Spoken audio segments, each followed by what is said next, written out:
his attitude. I love his potential, his work ethic, and so. But I've been pleasantly surprised with how he's adapted.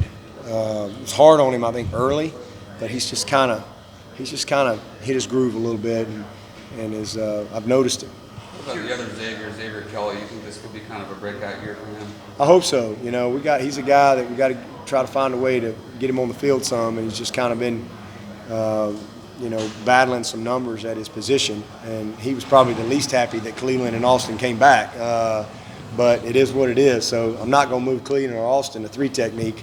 But they could do it. You know, if you look at all those guys I got at the end, and if you're really trying to balance and utilize your personnel the best, I'm not going to move. Austin could do it, and Cleveland could do it because them some bad jokers right there, and they're football players. They could go play anywhere. They could play nose. They could play anywhere. And them suckers are ballers. But none of the rest of them guys could do that right now. Xavier is the only guy that, well, let's just see. And so just trying to simply get him on the field more, utilize our personnel the best. And so far, I think he's done a really good job, you know. And a lot of times with the way we play defense, that 3 technique becomes a 5 because we're in and out of multiple fronts. And you know, we do a lot of pressures. We do a lot of twists, you know. So there's good carryover for him, but I think he's been able to play actually a little faster in there. So it's been good. It's something we're just trying. It doesn't mean he's going to be there for life, but we're focused on this year, and we'll go from there. Tony, I have to ask you about LSU. We don't know if any of us will be here when that happens, but how excited are you about that series with LSU that's coming up? Oh, man, yeah. If I'm here, then life is good. I hope I'm here. When that's 25, man, hopefully the good Lord will allow me to see that. That'd be awesome. But I think it's great. I mean, I think one of the things that I made a concerted effort with when I got the job, literally, I remember vividly having the conversation with Terry Don. You know, I'm like, Terry Don, I know we're not very good right now, but, you know, we need to play people because that's going to help me teach. And that's going to help me develop the culture and the mindset that you have to win at the highest level because I didn't think we had that. And so, you know, that's what we've committed to, and that's what we've done for 9 years. I mean, y'all know, we played Auburn 4 times. We played Georgia twice. We played Notre Dame. What was that? I don't know. That's 4. That's 6. We played Notre Dame. That's 7. And now we got Texas A&M twice.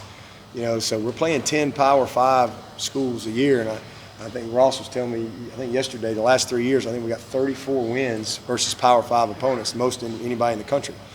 And so that has allowed us to develop our program. And so, you know, we played LSU in the bowl game, and so got a lot of respect for that program. But, you know, the battle of the Death Valleys, down the road, got a long way to go before then. But hopefully we'll make it. There's been a growing trend of these neutral site matchups just 1 year, but you seem committed to the home and home.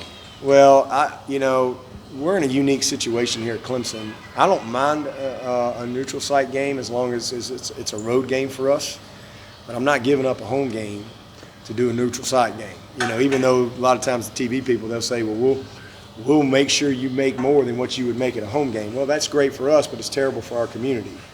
It's bad for Clemson. You know, I mean, this is per capita, this is probably the biggest stadium in the country, you know, in a little town. And man, a lot of these people make their year on those 7 Saturdays. So I've always been against that. If it means I'm losing a home game here, I want to be here. Number one, you know, just the community. Number 2, recruiting. I mean, a game day in Death Valley is special. And you can't simulate that in one of these other places. So I don't mind it. If somebody else wants to give up a home game, you know, on one of our road, hey, we'll go. Great. But I'm adamant and really believe wholeheartedly that, you know, we need to have our maximum number of games here at home every single year for our program, for recruiting, and most of all for the community of Clemson and Greenville and Anderson and Seneca. Because everybody benefits from that. I think you told us before, but the last time you went into LSU, it's not like we're in Atlanta. You know what I'm saying? Like where they got Super Bowls and you name it coming in there. Do you remember the last time you went into LSU on the bus? Oh yeah, I remember it well. I've been there many times. In fact, one year I think I can't remember if it was the year that they went to. I think it was the year they added Arkansas. We had to go back-to-back years to LSU, and yeah, that's always an interesting bus ride in when you're going into Baton Rouge, and they make sure to bring you in, a certain way, and they're a pretty passionate fan base.